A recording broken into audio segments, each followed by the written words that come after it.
Hey guys, welcome to the Truth Conversation.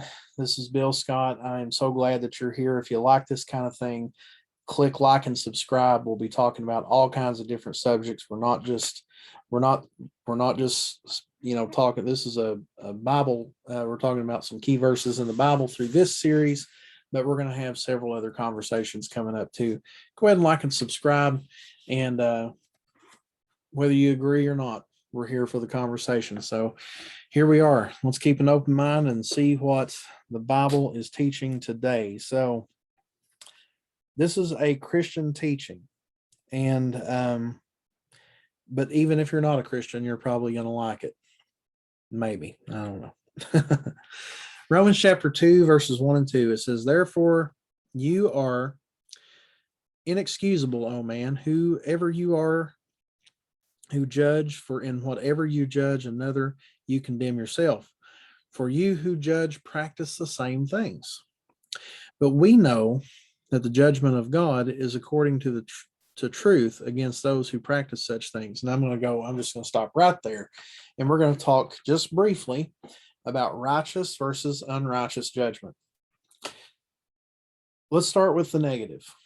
Unrighteous judgment is such that you have just this critical spirit that nothing somebody does is right. You're bitter. Basically, you're looking at this person's life and you're just like, look, they can do, you're just being critical of everything. You are a doomsday person. There is no joy in your soul. No, I'm just kidding. Unrighteous judgment is just hypocritical judgment. It is you being harder on others than you are yourself.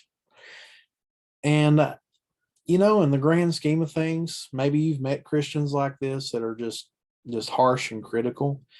Most people really don't know that they're doing this. To be honest, they don't know most of the time, because it's, for most people, I believe that it's a lot easier to see the sins that are going on around you than the sins in yourself. It's just because, not because of any, and I want to be charitable here, not because of any sort of perhaps not because of any sort of spiritual pride or anything, or this vice within them that's like narcissistic, or no, it's more of your pattern of life. You're used to it, and so you don't pay it much attention. But other people's patterns of life, you don't see 24 hours a day, 7 days a week. So when they do something, it's shocking. When you do something, well, this is just how it is. So I wanted to talk about this idea, just looking at a couple different passages that back this up. One is the passage that Jesus mentioned, and most people will be familiar with the way it begins: "Judge not, lest ye be judged."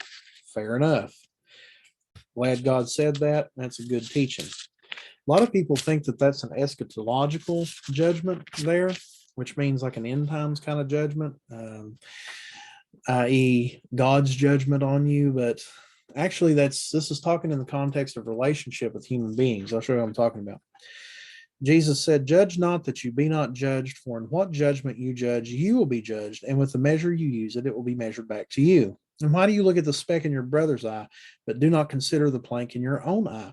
Or how can you say to your brother, 'Let me remove the speck from your eye,' and look, a plank is in your own eye? Hypocrite, first remove the plank from your own eye, and then you will see clearly to remove the speck from your brother's eye." And what Jesus is teaching here is that, it's really impossible for us to go through life without judging other people. It's really impossible. You make judgments every day, and you better thank God that you do, because you will make a judgment as to whether or not you can trust somebody to let them borrow money. You will make a judgment call on whether or not um, you will take your car back to the certain service station that treated you poorly the last time you were there and overcharged you and did a bunch of work that didn't need to be done, or so on and so forth. You will judge the bank that you banked with, depending on how they treat you. You will judge, in all these practical ways. You're going to judge whether or not you marry the person you're dating based upon their character traits. You make judgments all the time. You can't help it. It's part of our nature. We're reasoning people.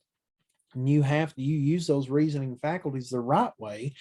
Hopefully, every time you cast a vote for your leader, every time that you know where I'm going with this. It's inescapable. You're going to make judgments. So God's not going to tell somebody not to judge. What he is telling you here is not to judge hypocritically, which is different.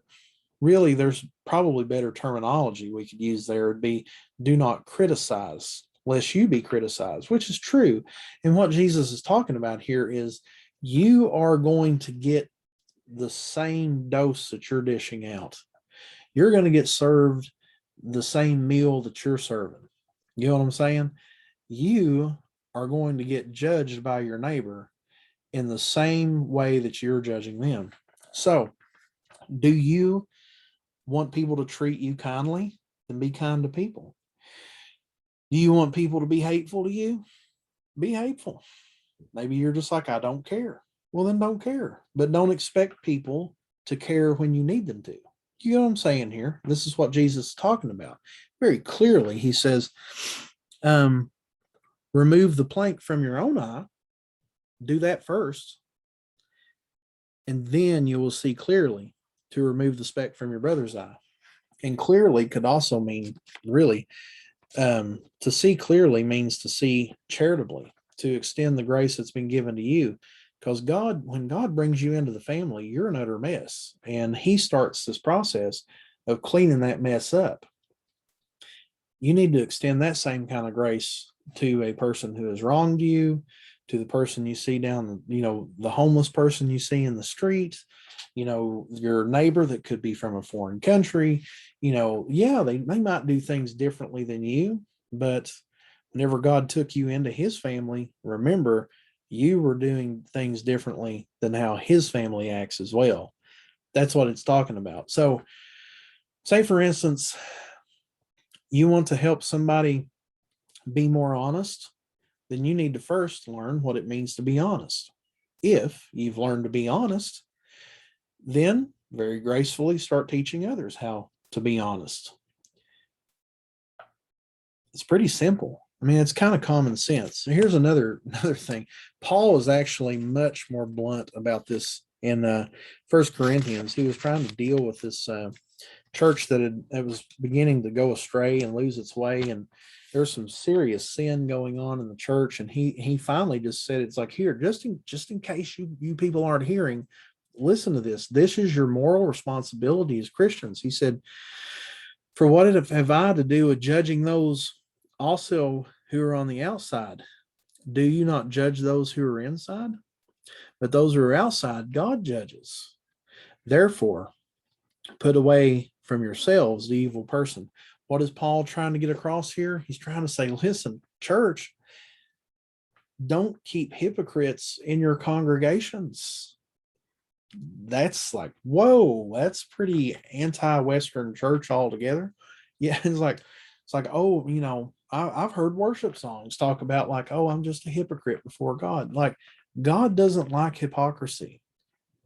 He doesn't. That's what Romans chapter 2 talks about. It's like, no, he did not save you into hypocrisy.